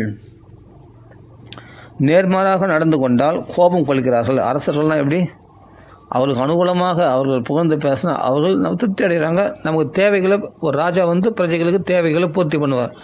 அவர்களுக்கு கோபம் வர மாதிரி நடந்துக்கிட்டா அப்போ தண்டிக்க தான் தண்டிப்பாங்க இல்லையா. இது சாதாரண தர்மம், நியதி தானே இது. அது ராமர் சாதாரணமாக சொல்கிறார், இது பொதுவான நீதி தானே இது. அதை சொல்கிறார். பொதுவாக நேதியை சொல்கிறார் இங்கே. அப்போ நடந்து கொண்டால் கோபம் கொள்கிறார்கள். தனக்கு அனுகூலம் இல்லாததை செய்யும் சொந்த மகனையே கைவிட்டு விடுவார்கள். தனக்கு உகந்தபடி நடப்பவன் வேற்றானாக இருந்தாலும் ஏற்றுக்கொள்வார்கள். இது ராஜ தர்மம். சொந்த புதல்வன் நம்ம வயத்தில் பிறந்துட்டான் அப்படின்னா திருதராஷ்டிரம் மாதிரி ஆதரிச்சுன்னு இருக்கக்கூடாது. அவனை உடனே அவனை போட்டு சிறையில் போட்டு அடைக்கணும், தண்டிக்கணும். அதான் ராஜ தர்மம். தான் புள்ள வந்து அதர்மமாக செய்கிறான், நம்மளை மீறி நடக்கிறான்னா அவனுக்கு இப்போ புள்ள மேலே உள்ள பாசத்தினால அதர்மத்தை செய்ய விட்டுறக்கூடாது. இங்கே ராமர் அதுதான் சொல்கிறார். அப்படி தனக்கு நேர்குமாராக நடந்துக்கிறாங்கன்னா அவங்கள தண்டிக்கிறாங்க, கோவப்படுகிறாங்க. அதே சமயம் வேற்றானாக இருந்தால் கூட ஆனால் அவர்கள் வந்து தனக்கு அனுகூலமானதாக செய்கிறாங்கன்னா அவர்களை ஆதரிக்கணும். அப்படி ஆதரிப்பாங்க. பரதன் அப்படி ஆதரிப்பானா. அதனால் நீ பரதனுக்கு அனுகூலமாக நடந்து கொள்ள வேண்டும் அப்படின்னு சீதைக்கெல்லாம் உபதேசம் பண்ணுறாரு. சீதைக்கு தேவையில்லை, ஆனால் இங்கே இருக்கிற பிரஜைகளுக்கு தேவை, மக்களுக்கு தேவை. ஆனால் அது சீதைக்கு சொல்கிறாரு இங்கே, மக்களோட மக்களாக சேர்த்து. அனுகூலமில்லாத இதை செய்யும் சொந்த மகனையே கூட கைவிட்டு விடுவார்கள். அப்படின்னும் போது நீ அண்ணன் பொண்டாட்டி அண்ணின்றதை ஒன்று பாட மாட்டாங்க, கைவிட்டுடுவாங்க, ஜாக்கிரதை அப்படின்னு சொல்கிறார் ராமர். தனக்கு உகந்தபடி நடப்பவன் வேற்றாளாக இருந்தாலும் ஏற்றுக்கொள்வார்கள். ஆகவே மங்களகரமானவளே, நான் சொல்கிறத மனசில் வாங்கிக்கோ. என்னிடத்தில் உள்ள சுதந்திரம் என்னிடத்தில் சுதந்திரமான இருந்தது மாதிரி எங்களை இருக்கிற உரிமை எடுத்துக்கொண்டது போல் பரத சத்ருகுணத்தில் நீ எடுத்துக்கொள்ள முடியாது. அவரிடத்தில் எந்த சலுகையும் எதிர்பார்க்க முடியாது. அவர்கள் இஷ்டப்படி தான் நம்ம நடந்துன்னு போனோம் சைலண்ட்டாக. அப்போது என் வரவை எதிர்பார்த்து கொண்டு விரத உபவாசங்களால் நீ என்னை எதிர்பார்த்து கொண்டு இருக்க வேண்டும் என்று ராமர் சொல்கிறாருங்க. மன்னன் பரதரின் மனம் கோணாதபடி நடந்து கொண்டு அறத்தில் ஈடுபட்டவர்களாக யார் மனம் கணவன் மனம் கோணாதபடி தான் ஒரு பெண்ணானவன் நடக்கணும். யாரும் பரதனுக்கு மனம் கோணாதபடி நடக்கணும் அப்படின்ட்டு ராமர் சொல்கிறார். ஏன்னா இப்போ பரதன் பொறுப்பில் தான் ஒப்படைச்சிட்டு போகிறார் சீதையை. அதனால் வந்து நான் ஒப்படைச்சிட்டு போகிறதா அவர் இருக்கிறாரு, ஆனால் அப்படி நடக்க போகிறதில்ல. அதனால் வந்து அந்த பரதன் அனுசரித்து இருக்கணும் அப்படின்னு சொல்கிறார். இது சீதை பிரகாரமாக சீதையினுடைய ஆங்கிள் இருந்து சொல்கிறார், அப்படி நடந்துக்கணும்னு சொல்கிறார். நன்மையே பயக்கும் விரதங்களை அனுஷ்டித்து கொண்டு இங்கேயே நீ இரு பேரழகியே, நான் நடந்த காட்டிற்கு போகப் போகிறேன். அப்படிப்பட்ட நல்லது உனக்கு விரதங்கள்லாம் பதிவிரத தர்மத்தை அனுஷ்டிக்கிறதுனால யாருக்கு நன்மை? அந்த பெண்ணுக்கு நன்மை. அதுதான் அனுஷ்டித்து கொண்டு நீ இங்கேயே இரு பேரழகியே, நான் அடர்ந்த காட்டிற்கு போகப் போகிறேன். என்ன வார்த்தை சொல்கிற? நீ அழகானவள் தான், ஆனால் உன்னை பிரிஞ்சு போகிறது எனக்கு மனசு ரொம்ப கஷ்டமாக இருக்குது. ஆனால் அடர்ந்த காடு, அந்த காட்டில் நான் போகிறேன், உன்னை பிரிஞ்சு இருக்க போகிறேன் அப்படின்னு சொல்கிறார். இப்படியாப்பட்ட அழகியை நான் விட்டு பிரிஞ்சு இருக்க போகிறேனே அப்படின்னு ராமர் கொஞ்சம் வருத்தமாக லாஸ்ட்டாக சொல்லி முடிக்கிறாரு. இதெல்லாம் வருத்தப்பட வேண்டிய அவசியமே இல்லை. அவள் சொல்ல போகிறதும் இல்லையா, நான் சரிங்க நான் இங்கேயே இருக்கிறேன் சௌக்கியமாக, நீங்கள் காட்டுக்கு போயிட்டு வாங்க, நான் உங்களுக்காக காத்துன்னு இருக்கேன், நீங்கள் சொல்கிற மாதிரி நடந்துக்கிறேன் அப்படின்னு சொல்ல போகிறது இல்லை. இருந்தாலும் ஒரு வார்த்தை அப்படி சொல்கிறார்.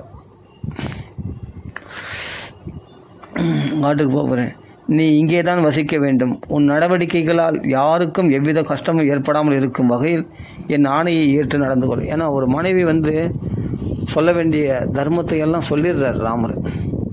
ஏன்னா யாருக்கும் நம்மளால் யாருக்கும் எந்த கஷ்டமும் ஏற்படக்கூடாது, யார் மனசும் புண்படுத்தக்கூடாது.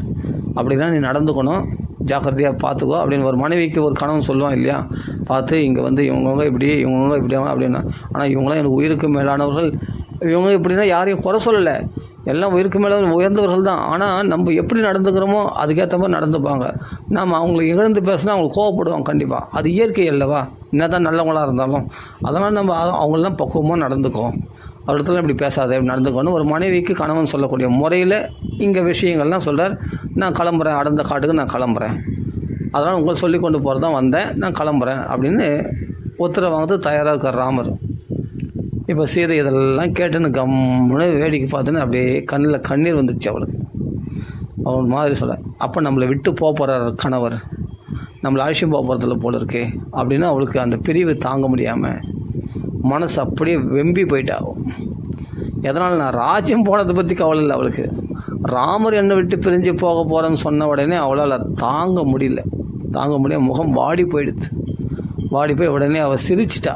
டக்குன்னு பார்த்து, என்ன பேச்சு பேசுகிறீங்க நீங்கள், யாரிடத்துல பேசுகிறேன்னு தெரியலையா உங்களுக்கு, உங்கள் சொந்த மனைவி இடத்துலையா இப்படி பேசுகிறது நான் உங்களுக்கு தாங்க அனுசரித்து நான் உங்களை தாங்க கல்யாணம் பண்ணி வந்திருக்கேன். உங்களை அனுசரித்து தான் நான் நடக்கணுமே தவிர யாரும் மற்றவங்கள நான் அனுசரித்து நடக்கணும். நான் பரதனுக்கு உகந்தவளாக நடக்கணுமா, கௌசல்யக்கு உகந்தவளாக நடக்கணுமா, தசரதுக்கு உகந்தவளாக நடக்கணுமா, உன் அன்னைமார்களும் இருக்கட்டும். அவர்களெல்லாம் எதனால் நீங்கள் இருந்தால் தான் நான் அவர்களை உங்கள் சம்மந்தம் பெற்றதுனால தான் அவர்களை நான் மதிக்கணுமே தவிர உங்கள் சம்பந்தம் பெறாத வரைக்கும் நீங்கள் இல்லாத போது இவரெல்லாம் எனக்கு கணவன் இல்லாத போது ஒரு பெண்ணானவள் தன் தாய் வீட்டுக்கு தான் போயிடணுமா, இல்லை பிள்ளை இருந்தானா பிள்ளையினுடைய பாதுகாப்பில் இருக்கணுமா. இது வால்மீகியே இந்த ராமாயணத்தில் சொல்லப்படுறார், ஒரு இடத்துல சொல்கிறார். அப்படி இருக்கும்போது மூணாவது கதி கிடையாது. சின்ன வயசில் ஒரு பெண்ணானவன் தாய் தந்தையினுடைய பாதுகாப்பில் இருக்கணும். ஒரு பெண்ணானவள் கல்யாணம் ஆன பிறகு கணவனுடைய பாதுகாப்பில் இருக்கணும். அப்படியே கணவன் இல்லாத சமயத்தில் தன் பிள்ளை இருந்தானா பிள்ளையினுடைய பாதுகாப்பில் இருக்கணும். இல்லைன்னா மறுபடியும் அவன் தாய் வீட்டுக்கு தான் போயிடணும்.